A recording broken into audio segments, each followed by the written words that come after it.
This is the Hold Report for Saturday, January 17th, 2026. The gold-accented Cuckold chair. It's raining in Palm Beach this week. Inside Mar-a-Lago, Donald John Trump sits in a gold-accented chair, engaging in the chaotic management style of a retirement home resident managing a dwindling trust fund. While the rain hits the windows, the administration takes wild swings to distract from the silence in the Department of Justice.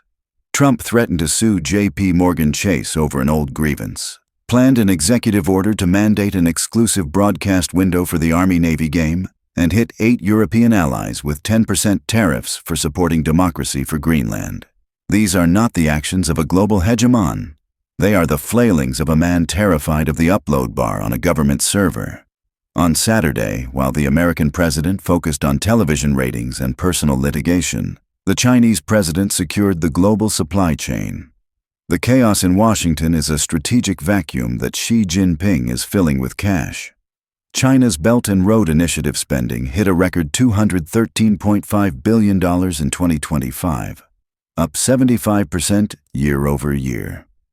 While Washington argues over football broadcasts, Beijing signed 350 deals focusing on energy and mining. They are aggressively locking up the copper and green power infrastructure required for the AI century. Beijing is effectively orchestrating a leveraged buyout of the developing world's resources. While Trump demands shiny tribute, Xi secures the medal that actually means something. In Epstein news, a coalition of 19 alleged victims of Jeffrey Epstein explicitly accused the Department of Justice of violating the law to protect perpetrators. While the DOJ predictably missed another deadline, releasing only 1% of the mandated files, the documents that were released contained a malicious pattern. Numerous victim identities were left unredacted, causing real harm to survivors, while the network of complicity was scrubbed. Grand jury minutes were not just redacted but fully blacked out.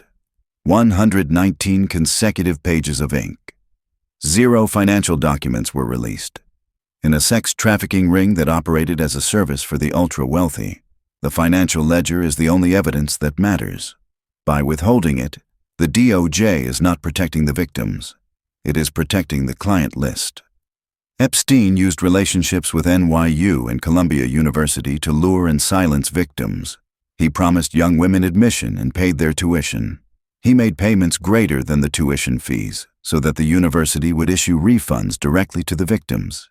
"He raped me," Jane Doe recounted in 1995, referring to Trump, who was a convicted rapist.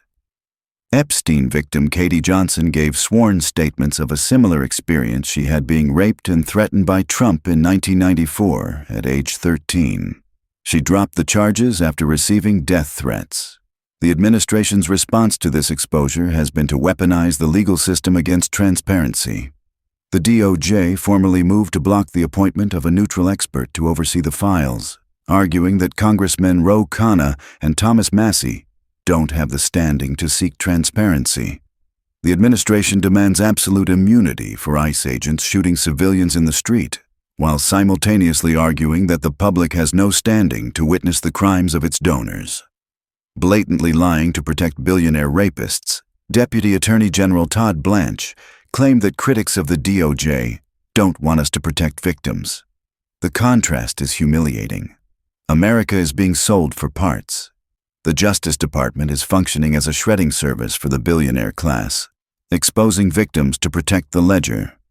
Xi Jinping runs China like a logistics company, ruthless, solvent, and focused on supply chains. Donald Trump runs America like a reality TV production, obsessed with ratings, feuds, and plot twists. While Trump sits in his cuckold chair at Mar-a-Lago, watching his alliances crumble, his petty lawsuits make headlines, and his attorney general hide his dark past, Xi quietly signs the deed to the future.